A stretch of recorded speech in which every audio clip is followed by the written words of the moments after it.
yes, Criterion can put out Yojimbo, and they can put out Bergman, and they can put out classic Truffaut and Hitchcock and all of that, but can they match VCI in the quality and depth of catalog and their release of Hillbillies in a Haunted House?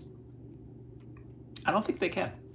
Hillbillies in a Haunted House, 1967 sequel to Las Vegas Hillbillies, spelled HILLBILLYS for some reason, is available now on Blu-ray and DVD from VCI Entertainment. This is one of those titles that, I don't know if it was VCI or other companies, but it's been around over the years, and it's just this goofy, oddball, regional, I say regional because I think it probably played pretty regionally in its day, release that was very much of its time for a very specific audience.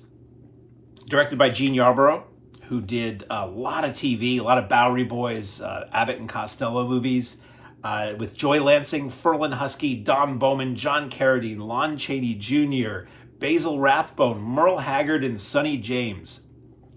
This is, so there was a style of film that were like country jamboree movies for a while back in the 50s, 60s, where they took a whole bunch of country artists and have them come on and perform a song, and there'd usually be a framing story about a big concert going on or something going on that would be a reason why you'd see all these people play. And a lot of times it was people just playing on a stage. Now, sometimes they would work some of these people into the film as stars, like this does with Sonny James, and you would have them performing like musical numbers like you would in a musical, where suddenly they pull out a guitar and sing a song, or they're sad and they sing a song or whatever. And Joy Lansing also performs a lot of music in this. This is from the Woolner Brothers, who gave us Attack of the 50-Foot Woman and Blood and Black Lace, of all things. Blood and Black Lace, also available from VCI, and it looks amazing on this disc. It just looks gorgeous and beautiful. Looks very much, feels very much, down to like the font of the credits and how they pop on and off in blocks.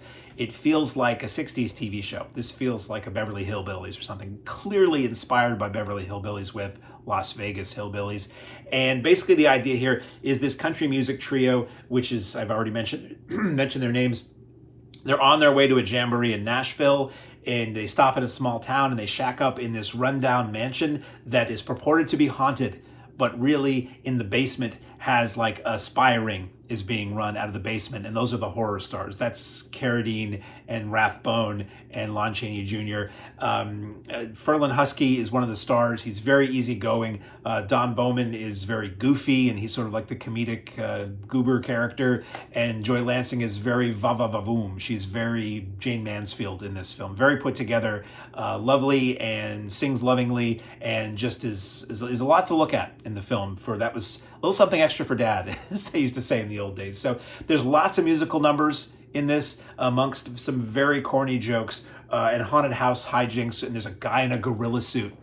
Any movie is better with a guy in a gorilla suit, and this movie has it in glorious color. I mean, really, I can't state enough how good this looks. This is just, it's pretty to look at. That's one of those things where if this film was made in another more recent era, it wouldn't have been, but if this was made in a more contemporary era, I wouldn't enjoy it as much, because I'm enjoying the clothes, the hair, the cars, and how this looks. It just looks so good. So it's one of those things where even if the movie isn't that great, it's I can get by on how gorgeous the transfer is and how much I enjoy just sort of spending a little bit of time in that era.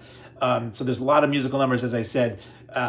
There is the haunting of the house is basically a way to scare off people who are looky-loos trying to go inside the house when they're running a spy ring out of the basement. So it's really for the fans. This movie, who's this for? It's for fans of Joy Lansing, for one thing. It's for fans of old country music, because you're seeing artists on screen that you might not have seen on screen in that era, or you might not have seen other footage of in that era. Like early clean-shaven Merle Haggard is kind of interesting to see, looking like a Hollywood star. And it's very much for fans of the kind of movies that Yarbrough used to make. This feels like they took and they very well may have taken a Bowery Boys script and just changed the names and said, okay, here you go. Because this is absolutely what a Bowery Boys movie would have been, minus all the singing. It's fun to see the horror stars hamming it up. It's certain actors of certain eras, it's just nice to see them, You just have such goodwill for these guys who are menacing in so many movies, and now they're much older, but they're still having fun with being, the scary guy in a comedy. Kind of almost worth it for fans of those guys. as again, it really does feel like an episode of a TV show that's a bit longer. Interesting to me as a music and Monkees fan, Red Rhodes, who is the pedal steel guitar player for Mike Nesmith in his first national band era, is in this movie. He is part of like the house band that plays on stage at the Jamboree at the end of the movie. So it's wild to see him a decade before, well, not maybe a decade, a few years before I knew him in anything else. Not a lot of footage of the guy, I don't think, anyway, so that was kind of cool. Extras are a commentary by Robert Kelly, which is very interesting. It doesn't take the movie seriously, but the movie's really not meant to be taken seriously. A photo gallery that's 6 minutes long and set to score from the film. Most of it is still frames from the movie, which I always feel is kind of a cheat, but there's like posters and lobby cards and stuff too. And there is a Las Vegas Hillbillies trailer if you want to see what that other movie is like. That feels newly made, newly created. That's a minute long. This is just one of those movies that used to be made really for the Southern drive-in market or the Southern market where country music was big and that sort of corny humor was part of that whole country music world. It lives on today. You know, we had it in terms of like Hee Haw and stuff like that.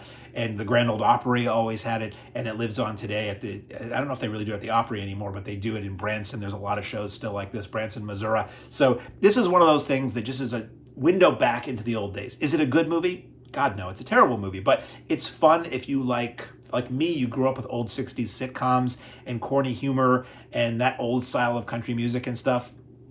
It's got all that, and it's a very interesting curio, and it's amazing that somebody has bothered to put out a presentation of it this nice. So the packaging looks a little something like that. That's the front, that's the back. Can't really see it on TV or your computer, and I basically did that to show you that it's this. It's 2 discs, which I appreciate. It is a DVD and it's a Blu-ray. So if you don't yet have a Blu-ray player, you can buy this and you got a DVD copy. And if you do get a Blu-ray player, the Blu-ray's there, and vice versa. Same exact contents on both. It is a G-rated film, the rare G-rated film I'll talk about on here, and it is available now from the fine folks at VCI.